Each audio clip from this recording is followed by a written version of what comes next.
wonderful episode, The Connection, the Heart of Early Childhood podcast. I'm Katrina Gallegos, and I'm here with Charlotte Montoya. She's my co-host for this podcast, and I'm so excited that she's here and that she is recording her very first podcast with me. Hi, Charlotte. How are you doing today? I'm doing well, Katrina. I'm super excited to be a part of this podcast and to be sitting down with Janea Menicucci. She is the coordinator for New Mexico UDL, and you are about to hear episode 8, Voice and Choice through New Mexico UDL. Pull up a seat, get comfortable, and let's hear all the great things that Janea has to share with us. We are here with Janea Menicucci, and we are very excited to hear what she has to share with us today. So, Janea, tell us a little bit about yourself. Thanks. Hi, ladies. Thanks for having me. Again, my name is Janea Menicucci. I am the coordinator for New Mexico Universal Design for Learning. This is my 24th year in education. I have done everything from being a special ed liaison to being a coordinator and running, being a director of educational technology. I am an Apple Distinguished Educator. My background in technology runs deep, kind of a technology nerd, but my heart and soul resides in Universal Design for Learning. I was one of the first people to start the first Universal Design for Learning team in the state of New Mexico. We started the very first team over at Albuquerque Public Schools, probably almost 18 years ago, just crazy. And then I also worked part-time for the LEAP program through CES, which helps post-bac folks get their teaching license. So I helped coach first-year teachers there. And then I came over to the CREC and helped found New Mexico UDL. So I have done a little bit of everything. I have different certifications and different technology things. I helped fund Ed Camp New Mexico as well. So those are unconferences led by teachers and run by teachers just to deliver professional learning throughout the state. But I am right where I'm supposed to be, and with my passion here at the CREC, helping to coordinate for New Mexico UDL. Wow, you definitely have a lot of tools in your toolbox for sure. And so I'm excited to hear a little bit more about UDL. So can you tell the listeners what Universal Design for Learning is? Sure. So it is a framework that helps elevate student agency by giving all students voice and choice. So Universal Design for Learning is not a canned curriculum. It's a framework that we put together and share with teachers. Many teachers are actually already doing this in their classroom, and they just don't know that they're doing that. When you view what you're doing in the classroom through the lens of Universal Design for Learning, you're actually giving every student a voice and a choice. So you're focusing on the what, the why, and the how of learning. So you're looking at the engagement, the action and expression, and then the how part of what we're actually doing with UDL. And so we take what teachers are doing in their classroom, and we help move almost those teachers into a facilitation role and allow for those students to be able to advocate for themselves. We also incorporate some pieces of technology with UDL so that students have access to curriculum and content that they may not have necessarily had access to. It's not only Universal Design for Learning is not just about technology. It could be about the environment. It could be about how are we adding engagement? How are we giving student choice? And then also how are we allowing our students to show mastery so that it doesn't always have to just be paper pencil, because so many of our kids have so many strengths that we don't necessarily always play to. So we have a kiddo who's super artistic. We rely on that strength for them to be artistic, to show mastery in their learning. Maybe somebody is so much better at telling you stuff verbally than they are actually writing it down. So that's the biggest thing. And we are hoping to develop expert learners when we use the principles of UDL. Goodness, definitely. I think when you said voices and choices, it just really stood out to me because I feel like that is so important to value that child or that student and that person, when you're giving them that voice and that choice for them to be able to show their learning. Excellent example of what UDL is. Thanks. And you did talk about this a little bit in your description of UDL, but if you can share, other reasons you think UDL should be used. Oh my God, there's so many. So, Tell us all. I know. Well, we come across so many kids that they're maybe the quiet kiddo in the classroom. They're the kiddo who may be struggling and writing's not their strength. So UDL should be used because we want to find those strengths, and we want to allow students to have that voice in their learning, and also help them not only now in school, but as we build student agency and when they get into the work field force, for them to be able to advocate for themselves. And so perfect example. One success story we've seen this year, we had a student who was a junior in high school. They were an ESL kiddo and they were struggling, but with the use of text to speech and the use of Snap&Read. So Snap&Read is an extension that one of the tools that we provide for those who join our project. This kiddo actually was qualified, should have been a senior, but because they were not reading at the senior level, they put them down to be a junior. Well, when they started using these tools, this kiddo was actually moved back up to the correct grade level because she could access the content at her grade level, understand, and also be able to read and comprehend well above it. So she was able to graduate on time with her class because she had the tools of UDL in place. So the tools that we provide and the way we give teachers ideas on how to look at the goal of what we're teaching and look at the barrier not being the student.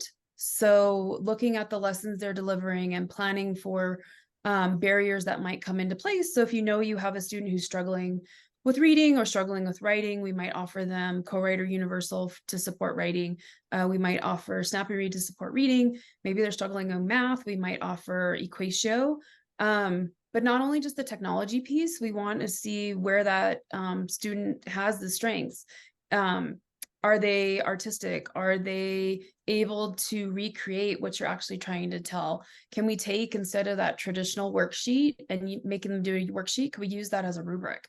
Can that kiddo tell you everything on there without having to write it down? Are we giving them a choice to maybe build a model instead of, or map out 3D, like the perimeter, map it out maybe with paper, with tools, or take you outside to show you that they know perimeter? Could they make a movie? Could they make a rap? So there's all these different ways that really thinking outside of the box to allow students to show mastery, because I think it reminds me of our science fairs. Like the 1950s are asking for their trifold boards back. Like, do we have to always do a science fair project that way? Could we have them make a movie and like actually show the experiment? Could we pull up Flip? I don't know if you guys it used to be called Flipgrid, but could we pull up Flip and have them tell a 30-second video of like what they've learned? 30-second clips of videos are so powerful to see that mastery of a kiddo, and Flip is totally free. If nobody's seen that or wants to learn more about it, they can reach out to us because I could totally teach you how to use that. It's a huge tool to give a kiddo the opportunity to speak and kind of share their strength. Is huge. So hope that answered it. I kind of went on a little tangent there. Sorry about that. No. I love the tangent because I think it really highlights the intentional use of like these profound ways of like looking at students from a strengths-based model, and then how can you reach them, right? How can you bring the learning to them? How can you let them show what they know? I think it's beautiful. What are the key principles of UDL that our learners, or our listeners rather, should know? So if anybody's really interested in looking at the framework, if you guys go to cast.org, you can see the guidelines, and cast.org offers a ton of resources, but we also have our own website. We've been Googled so much, we actually come to the top now if you just type in NMUDL. we show up, which is pretty exciting.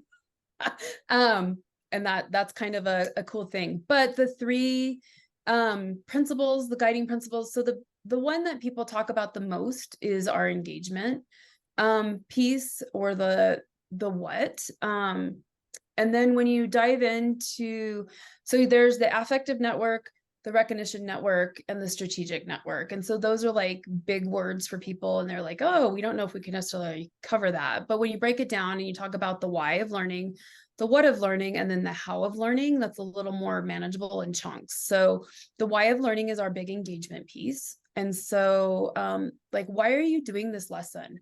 And when we work with teachers, we always want to talk about that goal. And so my best example, like when you think of preschool, and you ask a kiddo, like, I want you to find these letters in a magazine and cut them out and then paste them on a paper. Well, just that simple activity, there's 3 goals in there, or possibly 4, because you're asking them to identify a letter, you're asking them to be able to cut, you're asking them to also be able to paste, and then take that and apply it to another thing. So if the goal is to actually just find the letter, we want to give them choice in that. So what if a kiddo still doesn't have the fine motor to be able to cut? What if a kiddo doesn't have the ability to like glue? Because we've seen that. Glue is a little challenging at times. My best was when I had littles, like being able, I was like, oh my God, what happened to my glue sticks? Because they were all rolled up to the top. But if we give them a choice, we can give them, this is a magazine. Can you highlight in the magazine? Could you use a wiki stick to circle it? Do you have to? So if you give them a choice of being able to identify it, because maybe cutting wasn't a strength, but you simplify the goal is to find all the letter T today, because that's what we're focusing on, maybe T. Give them a choice on how to identify that, and then you can see if they've mastered that piece. So with engagement, it's not just always paper pencil. It could be different ways of grabbing them. So we always try to give new ideas and ways to grab our kiddos with engagement. And then with representation, that's the, losing here. That's the what of learning. So how are they representing what they've learned? How are they showing us that mastery? Are they able to maybe create a song? Are they able to write a poem? Are they able to verbally tell me? Can they draw what they've done? Can they build a model? Legos and Play-Doh and all of that, even at the high school level, have been huge, because could you read a story in high school and identifying the main character by building it out in a Lego structure? Like, those have been some cool things to see. Students actually in high school, they're like, why are we with Legos? Like, we're too cool for Legos. But for them to actually have that interaction piece and the intricate models and stuff they're building is mind-blowing. So giving them that different way of representing their learning makes a huge thing. And then the last one is the how. It's their action and expression. And so that could be your learning environment. That could be allowing my students to be able to access Co-Writer, Snap&Read, Equatio. Maybe I have a student who needs Bookshare because I need my books done digitally for them. So that representation piece is huge too. It could be taking my traditional classroom. I love going into classrooms because then I'm like, hey, so can I rearrange your room? They're like, what? And I was like, yeah, like the 1940s want their rows back. Like, let's group, let's have some chats, like let's be able to have some flexible seating. So UDL is not only just like the academic piece, but a lot of it's environment too. And how are we giving them those opportunities to move around and really express their learning? So definitely CAS, definitely our website if you want to dive into more of those. We have some recorded webinars too. We have a YouTube channel, which is crazy. So we have great stuff, great resources to jump in. But I know a lot of teachers are actually doing it. Universal Design for Learning has been around for a long time. It started as an architectural design originally, and so it was an ADA compliant to make buildings compliant, like our favorite question to ask, and I'll ask you two ladies. You might know this already. So who are the #1 users of ramps? Who do you think the #1 users of ramps are? Is it people in wheelchairs? Close. Moms with strollers, because so ramps were built for access for those who needed with a disability, right? But because of that, everybody was allowed to be able to use it. And so what they took was kind of the guidelines. So like the automatic door opening handles that we use to open the doors, right? The little buttons we push, ramps. So moms with strollers, skateboarders, and then like UPS, Amazon delivery people, like those are the top users, then followed up by those who really truly need to be able to use a ramp. But because of universal design for learning, we've made it accessible for everybody. So that's what the cool thing about UDL is it's not, one of our favorite quotes is like, it's not a SPED thing, it's not a gen ed thing, it's just an ed thing. So universal design for learning is there for all kids, and we meet the needs of everybody, even if they are special ed, if they're gifted. Everybody can take away and benefit from it because we want to really focus on their strengths from that. And I think when you're talking right now, and like as our listeners are probably just like as engaged as we are right now as you're talking, because what you just said about the ramp, and we stopped to really even think about the ramp in your example of what happened just from that one change and how many other people it helped. It helped everyone, right? And you think about like the main users, like you first said, who was using it the most, that mom pushing up the stroller, thinking about that. And we know, guys, I don't know about you, but I do love Amazon, and we know packages do come, and so it is kind of neat just to kind of see that. So really, that's kind of one of the things that I think when we're thinking about it, that's that shift for us to think about, is it's not just for just one person, but how many people can it truly affect. And that's kind of the question that I was thinking about, was about, how does it promote learning for like all children? But you kind of just gave a good example of like, it can help everyone, it's just really thinking about what we're trying to do. And man, I mean, just really powerful examples that you're providing right now. Is there any other strategies or techniques that you can provide like an example about using UDL as well? Anything else you're thinking of? We like to give a lot of choice. So teachers who offer choice boards, I will say starting choice young is important, and giving them that opportunity. We've had some middle and high school students, when they're like finally given choice, they're like, no, what do you want? They keep asking their teacher, like, what do you want? So like they had a choice of writing a poem, creating a video, making a rap, building a model, and they were afraid to choose the wrong one. And so starting out early, starting out as little as preschool, even at home, starting to give that voice to the kiddos to be able to empower them to actually have a choice. Building choice boards. We love showing teachers how to make a choice board, but also like a bingo card where they could go in and there's all these different options of things to do.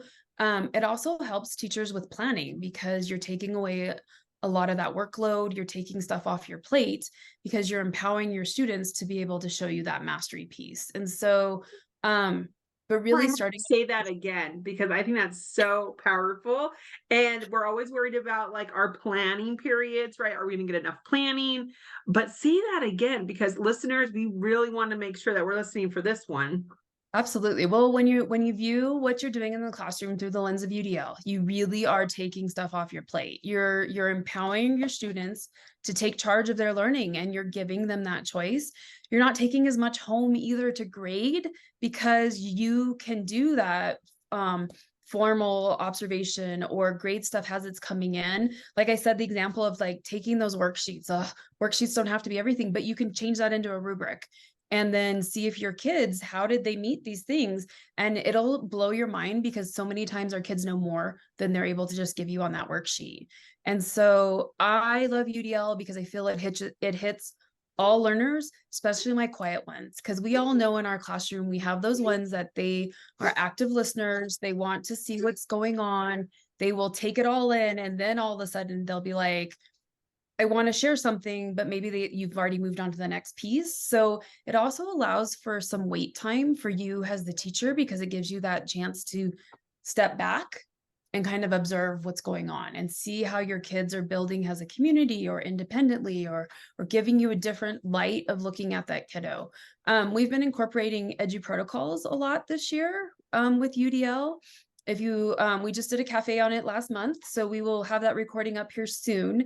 But Edu Protocols empowers the students as well and gives them an opportunity to show what they know. So one of our favorite ones is called Sketch and Tell. And my newest coach, Selena Shepard, she's like our Edu Protocol guru. But what it does is you give kids like 10 minutes to sketch. You give them a prompt, question, whatever. They have 10 minutes to sketch. They're learning. And then on the other side, they can write in or dictate a narrative to share that. And then you're not taking anything home, because then the kids share out with the class and you can instantly get feedback and see if they've mastered it, see if you have to do a reteach. You can start Sketch and Tell as little as kindergarten, preschool, because kiddos love to sketch. Even our kiddos who are not in, like, they're in the developmental writing piece, they can draw something and they can totally tell you what has gone on there, which I love, because so many times you're like, no idea that was in that drawing, but you just gave me this amazing story. And so it's a cool way to empower students to feel that they have mastered something, and that what they have shown you is of value, and then they got to give a voice to it. And so that's a huge piece of UDL, is honoring that voice too, because I think so many times our kiddos feel like, it's the same old stuff, same old stuff. Even our middle school and high school, where we're struggling to keep that engagement piece, when we're not the TikTok person. Like, I feel like we're on this show like in middle and high school, and that if we're not every minute like changing something, we're losing that kids. But when we flip it and we empower them to give us that, I mean, I've showed kids, I was like, you can make me a TikTok on Flipgrid or on Flip. It's not on TikTok, but it's on Flip. It's covered. It can be a private. Make me that TikTok. Show me what you've learned. Make the dance. Tell me what you've learned on what we've done in social studies and science. Use Flip to record those experiments. Like, all of those things, I think really empower and changes the way that we look at our classroom too, and brings that engagement piece back in. So kind of fun. What's really amazing about that is not only is it empowering for the students, but for the teachers.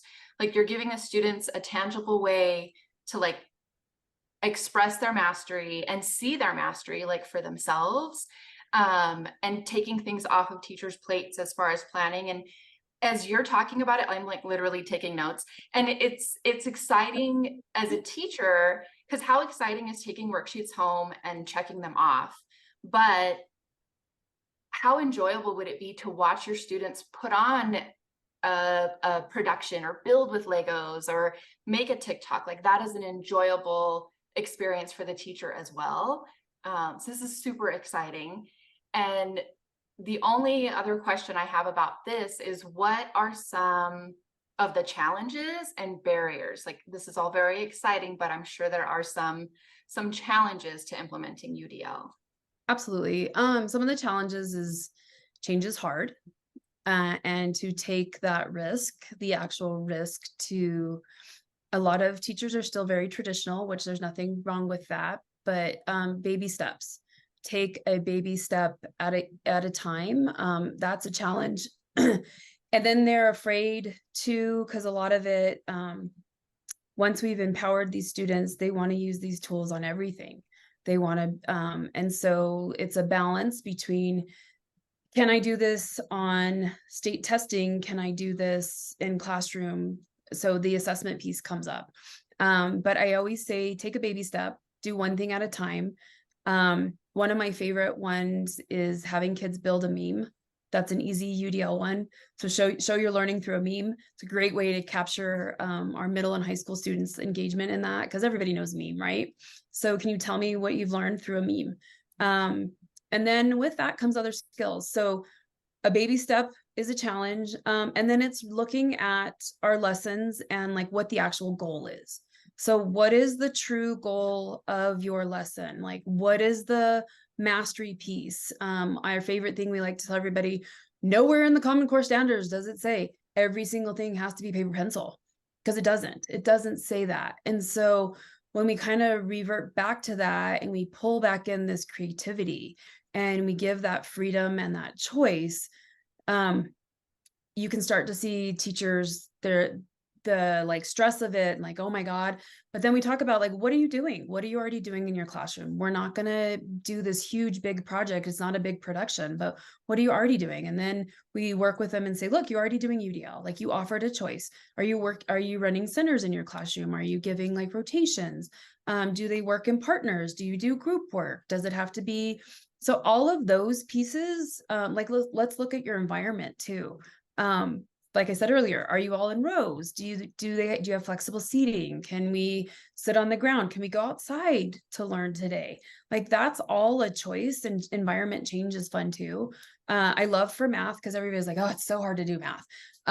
But even at your schools, we can go outside. If we were learning perimeter, like let's measure around the building. Let's, if we're working on height, my favorite was like, let's take Miss Menicucci and let's take a picture of her and then let's stack her and let's see how tall the tree is, because we know how tall Miss Menicucci is. And I was like, yep, all 5'4" of me, let's stack me on a tree and figure out how tall I am. And so like, those are the lessons they never forget, but they'll know how to do distance or perimeter. I've had kids lay on the floor and like build your shape and like, let's measure them, or like, let's figure out how big your shoe is, or let's do the theory of like your wingspan. Is that the same as your height type stuff? So, looking at that, I know with everything, there's a barrier. And when we talk about testing, there are ways in testing that you can request, especially the high stake testing. There's a lot of accommodations that are already available. Our team is working with the state to try to make sure that we are providing the correct assessments and that the tools that the kids need that are available for that. But we also talk about it's a 2-week window. Why would you take away everything with UDL just to focus on that 2 weeks? Let's give the kids the life skills so that they can take it every day. Just as much as we use, so many of us text on our phone, we dictate. We talk about the tools my team we use every day. Like I use Snap&Read all the time because I have stuff read to me all the time because I don't have time to like sit and read stuff. I will dictate in stuff. And now with the world of AI, so this artificial intelligence, it is going to be a game changer. And that's just a huge UDL tool in itself, because when students are taught to use it correctly, it is very powerful.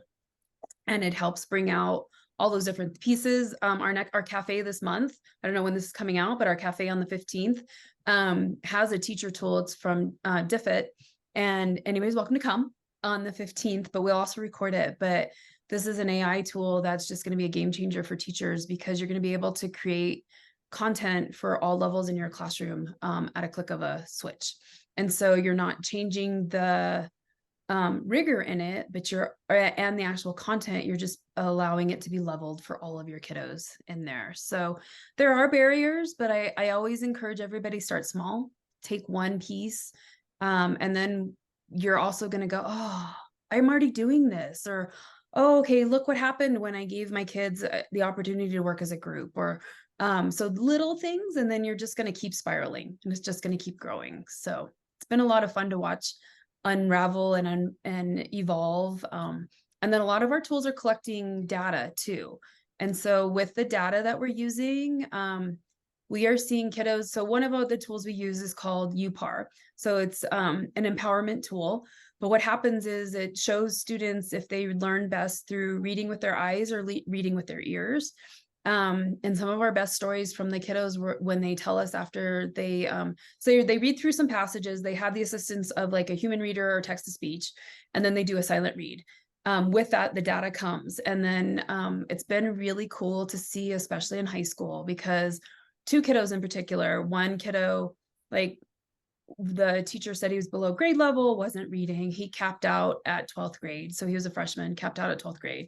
And he's like, can you print this? Can you call my mom? Like, let's tell her that I knew that I could do all of this. And the teacher was like, I knew that this kiddo was smart, just didn't have the right tools. And then the other kiddo was, I think we had a 6th grader who then capped out at 12th grade as well. And it was just so empowering, because they were like, can I use this all the time? I said, absolutely, you have it here. And so the cool thing about our tools being online is that they can use them at school, they can use them at home. And if we teach them now, they'll be able to advocate for this in the workplace. And we're seeing a lot of these big companies who who are embracing UDL, and they're providing these tools. And more and more kids are going into college because they feel like they have the confidence and they have the tools in place. And so it's really neat to see over, I would say, probably the 17 years that I've been really working with UDL, like the advancements that have come apart and how it's just gaining this momentum. Like it's been around forever, but I think now more than ever, especially recovering from the pandemic, like we are bringing back the confidence to the kids and empowering them that they are like, they can do this. They know they can do it. They know that they're smart, and now they have the tools to show that they are able to do it. So super cool. Wait, I just got the chills though when you said like you're building their confidence again, right?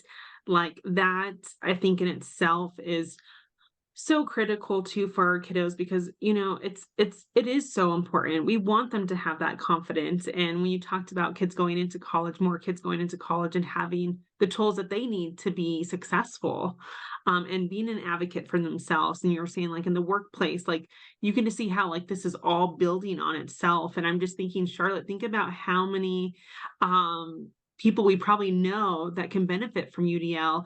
And like Janea said, like Charlotte, they can take something small and build upon it. It doesn't have to be something that they do all at once. And I think that sometimes is like a lot when you think about like, oh my God, I have to change everything. I have to change my whole classroom. I have to change this and that. Right. But if they just take one thing, that success will start coming and they can continue to build on it. And that just makes me just really excited about where we're at right now within technology, and like how you brought up AI too. And wow. Yeah, I'm a techie nerd, and it's awesome to see. And I think people need to not be afraid.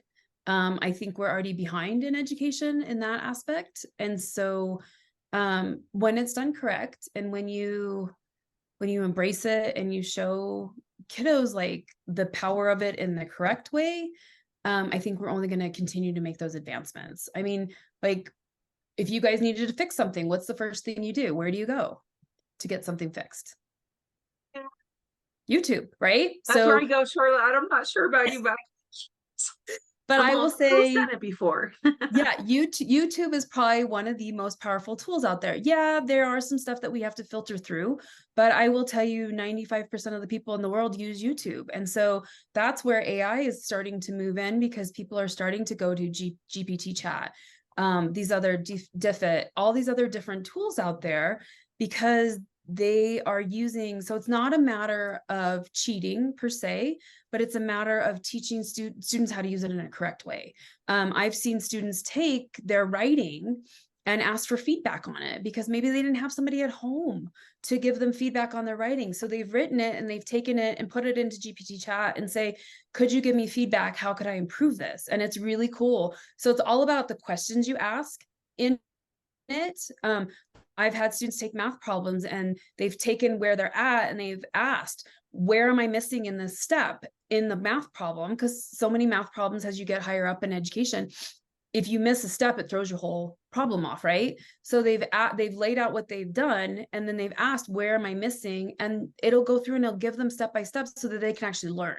And so I think if we take that whole stigma away of cheating, but talk about it more as this is another tool, this is a powerful tool, how are we going? But it's also then you ask for the explanation behind it. Like, explain to me, tell me about your writing. And if they've done it correctly, they can give you the explanation. They can show you what they've learned from it.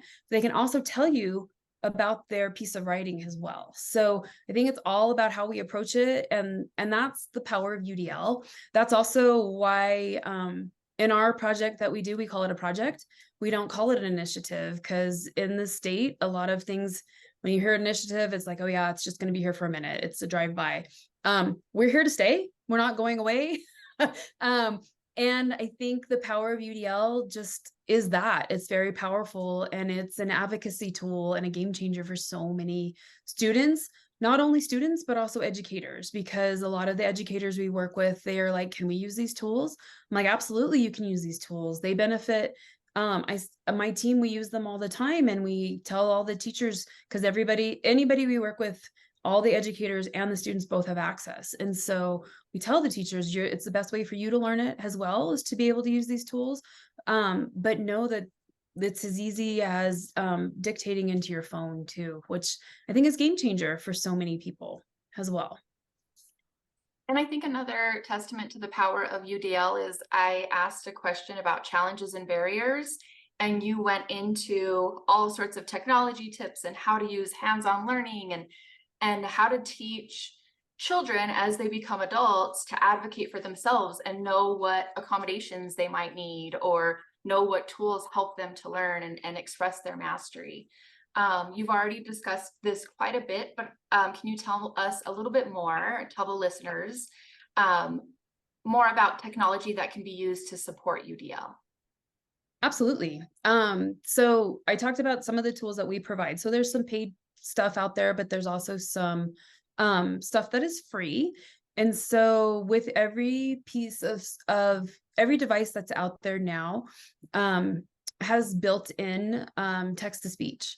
And every device out there has a built-in speech to text. So we talk about like the reading piece and also the dictation piece. And so it's kind of fun. We do like a throwdown.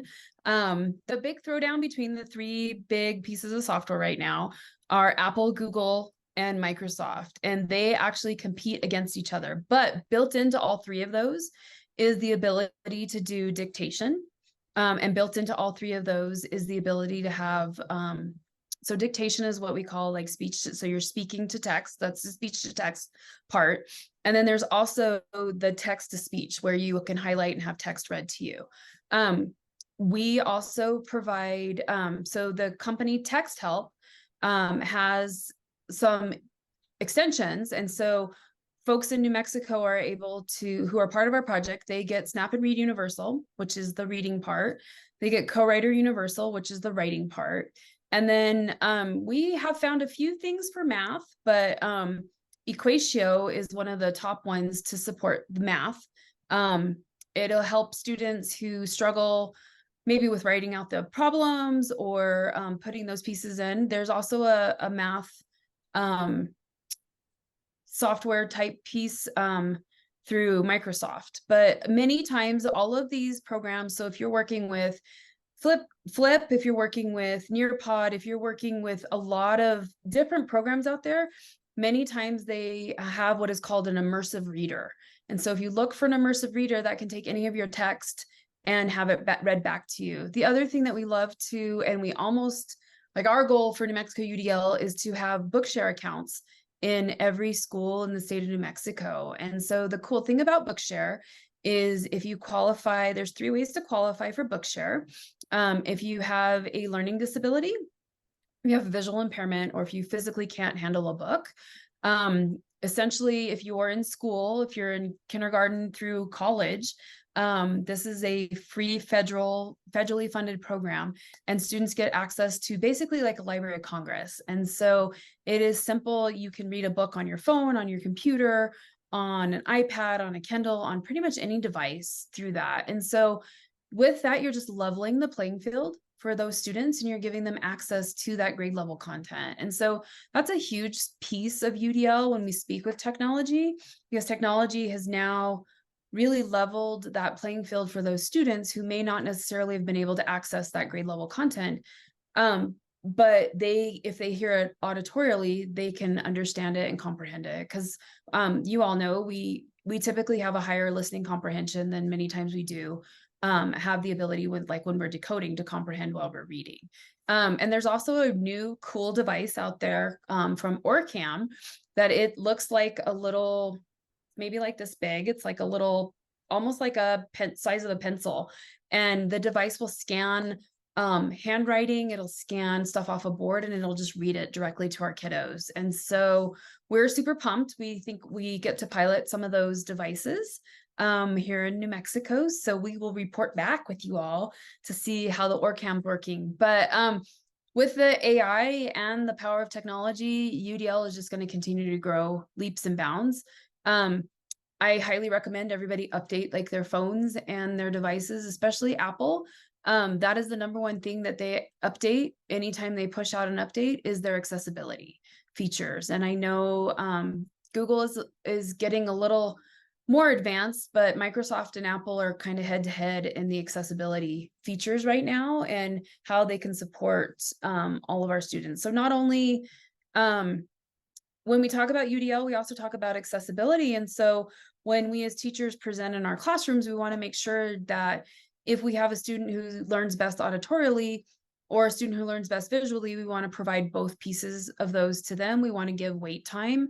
When we do our presentations, we always make sure that we put an alt text behind all of our pictures. We try to always present or provide an accessible handout. So if somebody needed to use a screen reader, if they had a visual impairment, that they have access to everything that we're doing. So that's one thing we also try to teach, not only for our kiddos, but anybody who is in a classroom or presenting, that everything is fully accessible. So it doesn't matter who walks in to your presentation or your classroom, they have the same opportunity to learn with you as well. So just a little tidbit. We're also building an accessibility Canvas course so that people can have an understanding and all the guidelines of what would go into that to make sure you're meeting the needs of all your learners. So stay tuned. When we have that up, we'll let you know. So many exciting ways to help students and to help teachers. And honestly, universal design should be everywhere, right? It promotes accessibility to content, to conversations, to, and like you said, it's not just academic, right? It's the social interactions as well. Can you tell us a bit about any research or evidence that supports the effectiveness of UDL in improving student outcomes? I know there's a ton of research on CAST. They are the longest users of it. A lot of it, we have tons of articles. We have a lot of research. So if people need stuff, you can reach out to us through NMUDL coaches at CRECNM.org. And I'm sure the gals will put this in later. That's how you reach all of my team. And I can follow up with my email as well. But CAST is probably the leading resource right now, but also UDL's, it's been around for a long time. And it's just like everything in education, it's kind of cycling back through, but there is more of a presence now and more of an emphasis on giving that voice and choice and building that student agency. And so, I mean, I could sit for days on that, but because it's not a canned program and it's more of a framework, we kind of pair the research and the evidence with what we're doing in the classroom. So it's good teaching practices. It's showing, like for the UPAR, showing how a student did with a silent read, and then how they did when they had a human reader reading out loud to them. Like, did they increase that? And we're seeing a lot of gains with that. We're seeing, and then also just seeing how just simple classroom observations, but also student writing. So if they're able to dictate, are they able to produce a better piece of writing than if they were to struggle and get 2 words down? I mean, we've seen that too at the preschool level. Like, they want to tell you their whole life story, and then you even kindergarten, first grade, and they go to write it, and you get, I like my mom, I like my dog, and that was it. But they've told you this whole story about their weekend. And so that's where I think the power of UDL is, and the evidence and some of the research is, by giving them these tools, we're seeing them truly show what they know and how they're gaining from that. But I mean, I could give you research for days, but I definitely, if you want to dive into it, I would start with cast.org and go from there. And then Katie Novak is another big advocate for UDL. She's written some great books. We're actually getting ready to put some of our books up on our website. We have a ton of books that have to do with UDL. There's a UDL IRN website as well, and they have a big conference. So they're another great resource out there for that. And then Closing the Gap they have a huge conference every year, but Closing the Gap talks a lot about UDL, but also about accessibility. So I would say those are probably the top 3. And then you can always reach out to us here locally. So, and you're so great that we'll definitely make sure that we have your information, and if people want to follow up even more with you. So thank you so much for that too. The other thing that I was wondering about is how can families support this at home? They can start little by giving them choices. Not always just plopping a device in front of a kiddo though, but talking about the why, having those conversations, like, and even offering like choice in everything. Like, start to give them a choice in what they want to wear for clothes, start to give them a choice in food, start to give them but with the tools. So if they have co-writer or Snap&Read, they can use it at home, because we've seen a lot of families actually interested in how to use it and want to be a part of it. Sorry, I'll head that off, apologize. um But we also, that I think that's our next step, is to start to offer. I know some of the districts that have joined us, we're offering parent nights, but parents are welcome to pop in on our website to see what's happening there, to gather some information. Our cafe that we offer once a month is open to anyone in the state of New Mexico. Actually, anybody wants to join, because we talk anything and everything UDL. So anybody's welcome to join on that. But I think the biggest thing is giving parents that knowledge, especially so many times they're not sure what to ask or what questions or how to support. And so just ask those questions and see what your kiddos are doing, and then advocate.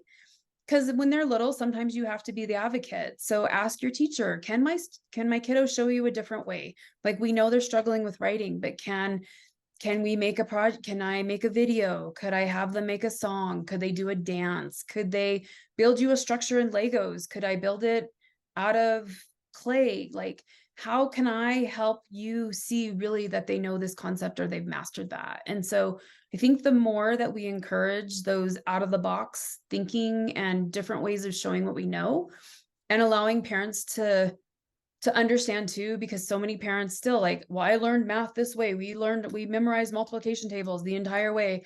That's the only way. But yet maybe this kiddo needs to have a rap, and that's how they're going to learn the multiplication tables, because they know this rap, or they're going to stick it to a song that they know to learn that concept. Or we're going to give them what is the like orders of operation. I still know that one. Like, please excuse my dear Aunt Sally.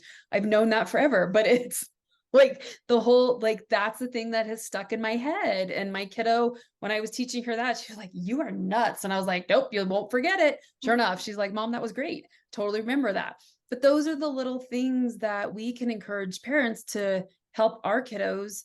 Like, it's okay to ask for it, and it's okay to advocate as well. And then when you as a parent start advocating, you're showing your kiddo that it's okay for them to advocate too. And you always want to advocate in a respectful way. You don't want to come in like oh, we have to do this, but you want to build that relationship with the teacher, build that relationship with the school, have this great partnership, and then explain to them, like, we are trying to help advocate and give a voice. And then that's going to carry on throughout the rest too. So Yeah, it's kind of fun. Thanks so much for sharing that too. Sure. I appreciate that.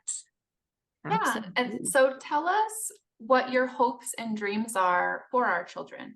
So my hopes and dreams. So here's a little insight. When I took this role as New Mexico UDL, it's funny, they called me the UDL gal. And when our like the UDL person, and I'm like, nope. When we got this project, I was told, oh, you have this, like, I misread the email and I thought I had this little bit amount of money. And I was like, oh my God, I'm so excited. Actually, it turned out I had more money for this project. And so I went to my boss and I told her, I was like, my dream and my vision for the state of New Mexico is that every single student in the state of New Mexico, no questions asked, has these tools, has the ability, doesn't matter what school they're in, where they're at, if they're in a rural district, if they're in a large district, that if a kiddo moves, they can pick up right where they left off. And I said, that's my huge vision, that every single student in the state of New Mexico is exposed to UDL, has the ability to have text to speech, has the ability to have speech to text, has the ability to have a voice and a say, and builds that student agency. And so I feel I'm on that path, because my crazy idea has come to reality. That is my whole project. So districts have chosen to join into my work. I started with a team of 2. There was myself and 2 coaches, and now we have grown to a team of 8, which I'm super excited. I have myself and 7 coaches. And so I know it's super, super exciting. My hope is that eventually this will be written into the state's public ed plan, that this is just something that is funded every year, regardless. It's just like a pencil, that every student has this. And I think we are leading the charge in New Mexico. I've had other states ask, like, what are we doing? How did you get this to work? But I also, my vision is that we keep building that relationship, and like we keep working with parents and students and educators and everybody, so that we have this common language and this relationship that we're all here for the kids and we want to make them successful. And then my next vision is to then keep working with the universities and the businesses and the corporate side, because I'm empowering all these students and educators with these tools, but then they get to the workforce or wherever they're at and they encounter that barrier because they don't know what they need to be supportive, even though they're advocating. And so that's my next vision is, okay, let me build that pipeline and teach you all that here's what they need to be successful, and they are brilliant and they are smart individuals, and don't let the disability fool you. And it may not be a disability, it's an empowerment. Like, these are our game changers, these are our future. Like, let's give them the tools to be that next Einstein, be the next big thing, the next big inventor. So those are my hopes and dreams of what I want. It's just a little project, but I'm gonna accomplish it. So Well, and when you do, it's no longer a disability or accommodation, right? It is differing abilities, and seeing those, you said, as an empowerment. And I always like the word exceptionality, right? Like, we all have things about us that are exceptional. And yeah, I'm right behind you with your hopes and dreams for not only New Mexico's children, but all children, right? absolutely. And I love that we're leading the charge with your leadership. Thanks. We are. Well, and that's the thing. I feel like if we can empower anybody, like, sky's the limit. And just if they have the right tools and the right things in place, they're going to just take it and run. And it's been fun to see, because some of this, so the districts we work with are, when you join our project, it's K through 12 or K whatever. If you're a 6 through 8 school, if you're just a high school, the couple of schools we worked with, like, the tools went down for a minute and the kids were like, wait, what happened? Like, what's going on? And so it's fun to see, like, when they need it. And then it's also fun to show them, like, here's other ways. If you don't have Co-Writer and Snap&Read, there are some other resources out there. So, like, let me empower you in other ways too, and other ways to advocate it for the tools you need. So that's the fun part of it. That's my nerdy side, where I'm always trying to find, like, what else can I find? Who can I empower? How can I give you this? So it's kind of fun to see. And then I will tell you, I think Katrina has seen it. Our team, we talk UDL like all the time. When we get together here in Albuquerque, it's like we UDL our lunch. We talk about it at dinner. One of my colleagues, or one of my coach's husband, came with us, and he was like, do you guys ever, like, not talk UDL? And we were like, oh no, like, tell us about coaching. And we UDL'd his coaching, and like we UDL, because he's a baseball coach. So we UDL'd like his work, and he was like, huh, I didn't think I could do that, but that's awesome. I could totally UDL that. So, like, it's a life, like, my one coach has called it UDL, instead of universal design for learning, she calls it universal design for living, because really it is something that we live and breathe, and it's just a part of us. And that's my hope, that everybody will start seeing, like, when you view it through the lens of UDL, you really empower people, change their lives, but also take things off teachers' plates. Like, that's the biggest thing. Take it off the plates, take down those silos. Like, we bring together MLSS, we bring together structured literacy, we bring together math initiatives, all these big things that we're working on in New Mexico and around the state. When you look at it through UDL, makes it a little bit easier. So, well, and what a wonderful note, like kind of end on just knowing that your hopes and dreams, and really you're changing one life at a time, but it's rapidly happening right now. There's multiple tools you're using, different techniques, and I appreciate it. So now we get to go into our rapid fire questions to find out who's the real Janea when you're not wearing your UDL hat, even though you wear it all the time. But what are your top 3 apps that you use or websites? My top 3 apps I use is Office Lens. It's now called Lens because it is a total UDL tool all the time. My camera, because I am a crazy mama who has an amazing high schooler. So I use my camera for everything. I love making videos and all of that and taking photos. God, what would be my last one? Probably Keynote.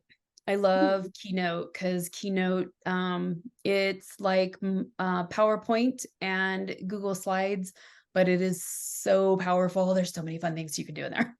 So, Ooh, thank you for sharing those. sure. All right. What is your favorite quote and why?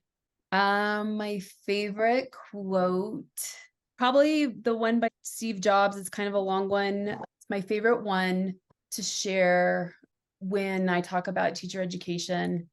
So it says, here's to the crazy ones, the misfits, the rebels, the troublemakers, the round pegs in the square holes, the ones who see things differently. They're not fond of rules and they have no respect for status quo. You can quote them, disagree with them, glorify or vilify them. About only thing you can't do is ignore them because they change things. They push the human race forward. And while some may see them as the crazy ones, we see genius because the people who are the crazy enough to think they can change the world are the ones who do. And so that is my ultimate favorite. I know it's like a long quote, but that's my ultimate favorite one because I think that defines the work I've done, defines my passion for education, and defines like the 24 years of what I have done with my heart and soul, not only with UDL, but just in everything I do. So I don't believe in giving up. I don't believe in taking it down. If you ask many people about me, I'm an envelope pusher. I will push back. I will challenge. I will always in a respectful way, but I'm always 1,000% an advocate for kids. And that's always who I am. And I've never changed that. That's me. I love it. Thank you for sharing that wonderful quote. Okay, so here's something, and I'm so excited to ask you this one. Just because I was thinking about you and I was thinking, what can I ask her? But what is something that you have always wanted to do on your bucket list? There are a lot of things on my bucket list, but I may have mentioned it at one point, but my bucket list is to eventually get my hot air balloon pilot's license so I can fly hot air balloons. I'm a bit of a daredevil. And so that is right up there with parachuting. So those two things are, I'm hoping to accomplish soon. And Wow. so, yeah. You are so brave. And hey, the good thing is you live here in New Mexico and we have the national hot air balloons every October. So you're in the right place. And then plus you can fly balloons year round here. No. So yeah, that's exciting. Well, thank you for sharing that. Just so thankful that you were able to join our podcast today and sit here and have a wonderful conversation around UDL and how it definitely is changing here in New Mexico. So thank you so much. You're welcome. Thanks for asking me. It was fun. It's a little excitement for me. I'm a little passionate about it. So this is my first podcast that I'm participating in, and I was super excited for one, because I know you, for two, I didn't really know anything about like universal design. But as you're talking, I'm taking notes and I'm like, this is just good teaching, right? This is just good early childhood education. This is just good special education. This is good parenting. Like I think about how I support my son in college and, like it's just good teaching in general. So really excited. I took tons of notes. I wasn't planning on that. That's for sure. That's awesome. Well, I love it. Well, thanks. Yeah, no, it's a lot of fun. Charlotte, I just really enjoyed listening to everything that Janea had to offer, all the technology support, the classroom environment support, just all the things that you can do in small little pieces that will make huge differences for all learners. She's a wealth of knowledge, and I was super inspired about how she looks at students and wants to take things off of teachers' plates and looks at it not as a special education thing or accommodations and modifications, but just an education thing. She is an inspiring leader, and I'm super excited for New Mexico. You're right, especially for New Mexico. I'm excited too for New Mexico, and I'm very inspired as well. And so definitely we'll see what happens. We'll definitely have to have her back on a podcast. Thanks, Katrina. It was really fun for my first podcast. I enjoyed it. You are welcome, Charlotte. Can't wait to have you back.